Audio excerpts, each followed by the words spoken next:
Baik, Assalamualaikum warahmatullahi wabarakatuh. Kembali lagi dengan saya Ridho Saputra. Saya dari kelas 1A D3 Teknologi Laboratorium Medis. Di sini saya akan menjelaskan yaitu tentang alat BigLR. Selamat menyaksikan. Langsung saja yaitu pengertian. BigLR adalah salah satu metode deteksi mikroorganisme dengan metode kultur secara otomatis yang menggunakan teknologi kolorimetrik melalui deteksi pertumbuhan mikroorganisme dan mengukur produksi CO2. Lalu ada fungsi BigLR.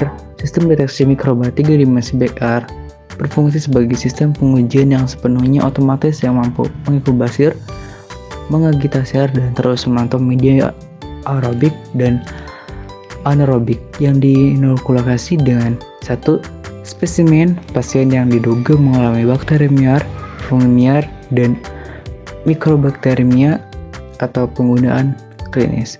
Yang kedua yaitu sampel harus dipantau untuk kontaminasi bakteri atau jamur penggunaan industri. Selanjutnya itu ada penggunaan alat, cara memasukkan botol. Dari menu utama pilihan load botol, kemudian akan muncul tombol berikut. Yang pertama itu ada load screen. Di sini ada tombol masukkan botol, terus dua ada tombol merubah waktu tes maksimum, ketiga tombol gulir tipe botol, yang keempat nomor botol, yang kelima nomor pertama, yang keenam nomor lab, ketujuh nomor kedua, yang 8 nomor medical record, yang ke-9 jumlah sel yang tersedia. Di sini kita bisa melihat cara masukkan botolnya seperti apa. Dan di sini ada jenis-jenis BigLR, kontrol modul. Modul ini kemungkinan hingga 6 modul inkubasi dioperasikan dari satu set. Elektronik, AF, dan perangkat keras komputer terintegrasi. Lalu di sini ada inkubator modul. 4 laci inkubasi 60 sel memberikan kapasitas total 240 sel. Setiap laci memiliki mekanisme pengocokan independen yang kemungkinan kultur statis atau terguncang dalam sistem yang sama. Dan ketiga yaitu ada combination modul kontrol dan inkubasi dalam satu instrumen. Setiap modul memiliki total kapasitas inkubasi 120 sel atau 2 laci, tetapi juga dapat terhubung hingga 3 inkubasi atau modul. Untuk selanjutnya di sini ada bagian-bagian kontrol modul. Yang pertama panel operator, berfungsi untuk menampilkan informasi botol dan sistem termasuk overlay. Layar sentuh hingga operator dapat memasukkan pilihan dan data dengan menyentuh layar. Yang kedua yaitu ada pembaca kode batang, digunakan untuk memindai label kode batang botol untuk mengidentifikasi botol dengan kode batang taman atau sampel. Saat memuat atau membongkar, pembaca dapat dihapus jika diinginkan. Yang ketiga yaitu ada drive cadangan atau terletak di apertur pembaca barcode. Digunakan untuk percadangan sistem dan peningkatan perangkat lunak, dapat berupa drive zip atau port USB. Tergantung pada konfigurasi sistem. Terletak di barcode bukaan pembaca. Yang keempat yaitu ada laci pembaca kode batang, memiliki permukaan kerja tarik, kartu referensi cepat, dan keyboard menjelaskan kode kesalahan tertentu. Terletak di laci keyboard di bawah apertur membaca kode batang, terletak di bagian bawah modul pengontrol. Yang kelima yaitu ada laci keyboard, menyediakan sarana masukan alternatif, berfungsi sebagai perangkat input cadangan jika layar sentuh atau pembaca kode batang gagal. Lalu di sini ada kalibrasi alat, rak botol dan sistem layar sentuh sudah terkalibrasi dari pabrik. Rak botol tidak perlu dikalibrasi kembali kecuali terjadi kegagalan sel. Cara kalibrasi mengacu pada prosedur user manual of for the cell calibration.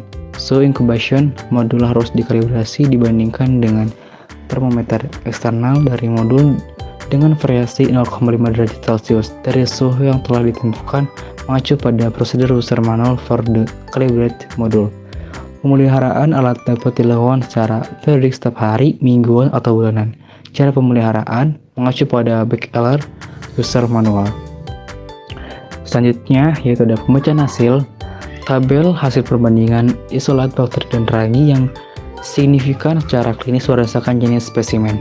Ada jenis spesimen, total spesimen, jumlah spesimen positif atau persen positif, jumlah total isolat, jumlah isolat persen dari total jumlah isolat yang diperoleh dari ada budaya rutin, botol standar, botol kipas. Juga ada untuk VAN versus metode rutin. Di sini ada pembacaan hasil sebanyak 1157 spesimen dilibatkan dalam penelitian ini. Di salah satu laboratorium, kami membatasi pemeriksaan spesimen yang mengandung lebih dari 3 organisme berbeda. Memang itulah alasan mengapa spesimen dengan lebih dari 3 organisme dikeluarkan dari penelitian ini. 17 spesimen atau 14 peritoneum, 1 ketuban, 1 pleura, dan 1 CAPD. Masing-masing menumbuhkan 4 atau lebih organisme berbeda pada kultur rutin dan dikeluarkan dari analis lebih lanjut. Dari 1140 spesimen yang tersisa, 284 diantaranya positif dengan 1 atau lebih metode, termasuk 185 yang menumbuhkan mikroorganisme yang signifikan secara klinis, 91 yang menumbuhkan 1 atau lebih mikroorganisme yang tidak signifikan secara klinis, 7 yang menumbuhkan isolat signifikan yang dicampur dengan mikroorganisme yang tidak signifikan secara klinis, dan 1 yang menumbuhkan isolat signifikan yang dicampur dengan isolat yang disignifikansinya tidak dapat ditentukan secara keseluruhan. Terdapat 227 isolat signifikan. Di sini ada troubleshooting jika botol mengalami keterlambatan dalam pengiriman.